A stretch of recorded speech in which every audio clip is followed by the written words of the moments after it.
நான் கொண்ட திட்டங்கள் சிறிதாயினும் ஐயா எனக்காய்வும் திட்டங்கள் பெரிதல்லவோ.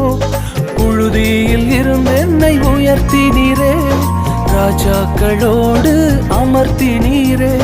புழுதியில் இருந்து என்னை உயர்த்தினீரே, ராஜாக்களோடு அமர்த்தினீரே. உந்தன் கிருபைகளை எண்ணி நான் பாடுவேன், உந்தன் மகிமைதனை தினம் நான் ருசிப்பேன். அல்லேலுயா அல்லேலுயா அல்லேலுயா அல்லேலுயா. உம்மை உயர்த்துவதே எங்கள் நோக்கமையா, உம்மை பாடுவதே எங்கள் மேன்மையா. உம்மை உயர்த்துவதே எங்கள் நோக்கமையா, உம்மை பாடுவதே எங்கள் மேன்மையா.